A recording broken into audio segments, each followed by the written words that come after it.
ఈ అభివృద్ధి ఎవరు చేశారని నేను మిమ్మల్ని అడుగుతున్నా. ఎవరు చేశారని నేను అడుగుతున్నా. గరుడ ఫ్లైఓవర్ ఎవరు ప్రారంభించారు? పక్కన వచ్చే రోడ్డు చంద్రగిరి బైపాస్ ఎవరు చేశారు? తెలుగు గంగ నీళ్లు తీసుకొచ్చింది ఎవరు? ఐఐటి వచ్చింది ఎవరి వల్ల? 5 రెట్లు వచ్చింది. తమ్ముళ్ళు, తిరుపతిని ఒక చదువుల కేంద్రంగా తయారు చేయాలని దేశంలో ఉండే అన్ని ఇన్స్టిట్యూషన్ తీసుకొచ్చాం. ఇంకో పక్క ఈ తిరుపతిలో ఇండస్ట్రియలైజేషన్ ప్రాధాన్యత ఇచ్చాం. మీరు చూశారు, హార్డ్వేర్ కి ఎక్కువ ప్రాధాన్యత ఇచ్చి తిరుపతిలో మీరు చూస్తే టీసీఎల్ గాని, హీరో మోటార్స్ గాని, జోహో గాని, సెల్కాన్ గాని, కార్బన్, డిక్సన్ మొత్తం తీసుకొచ్చి ఒక ఎలక్ట్రానిక్ మ్యానుఫ్యాక్చరింగ్ హబ్ గా చేశాం. ఎయిర్పోర్ట్ ఇంటర్నేషనల్ ఎయిర్పోర్ట్ చేశాం. కానీ దుర్మార్గులు వచ్చి అమర్ రాజా బ్యాటరీస్ ని తరిమేసే పరిస్థితికి వచ్చారు. నేనుండే యువతను అడుగుతున్నా, తమ్ముళ్ళు, వైఎస్ఆర్ కాంగ్రెస్ వల్ల ఉద్యోగాలు వచ్చాయా మీకు? డిఎస్సీ పెట్టారా మీకు? ఏపీపీఎస్సీ నోటిఫికేషన్ ఇచ్చారా మీకు? నేను ఒకటే హామీ ఇస్తున్నా, తెలుగు కూటమి అధికారంలోకి వస్తానే మొదటి సంతకం మెగా డిఎస్సీ పైన పెడతాం. 5 ఏళ్లలో 20 లక్షల ఉద్యోగాలు మీకు ఇచ్చే బాధ్యత మాది. సంవత్సరానికి 4 లక్షల ఉద్యోగాలు, 5 ఏళ్లలో 20 లక్షల ఉద్యోగాలు ఇస్తామని హామీ ఇస్తున్నాం. తమిళలో కేంద్రంలో మోడీ గ్యారంటీ ఉంది.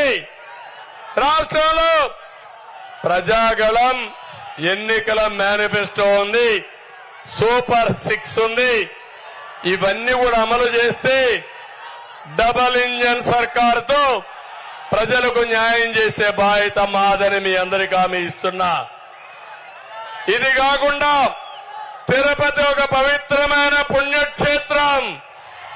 ఈ పవిత్రతను కాపాడుకోవాలా లేదా? తిరుపతి పవిత్రను దెబ్బతీసే వ్యక్తుల్ని మనం అందరం కూడా సమర్థవంతంగా ఎదుర్కోవాల్సిన అవసరం ఉంది. వైసీపీ పాలనలో 160 పైన దేవాలయాలపైన దాడులు జరిగాయి.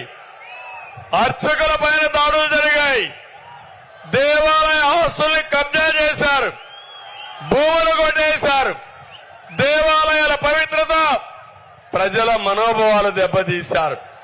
ఒకటే హామీ ఇస్తున్నా, కూటమి అధికారంలోకి వస్తానే దేవాలయాలు కూల్చేసిన వాళ్ళని ఎంక్వైరీ చేసి కఠినమైన చర్యలు తీసుకుని దేవాలయాల పవిత్రత కాపాడుతాం.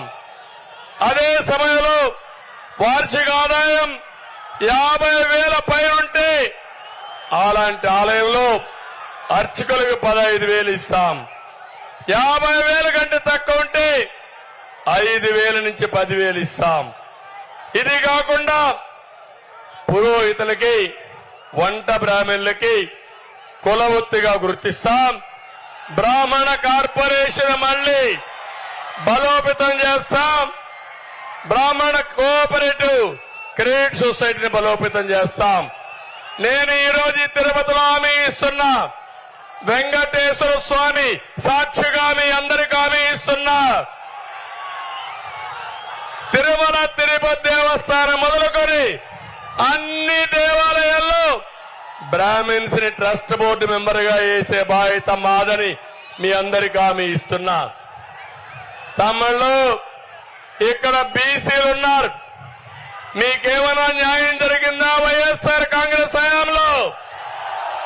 ఇప్పుడు హామీ ఇస్తున్నాం, 50 సంవత్సరాల్లోనే పింఛన్ ఇచ్చే బాధ్యత మాదని మీ అందరికీ హామీ ఇస్తున్నా.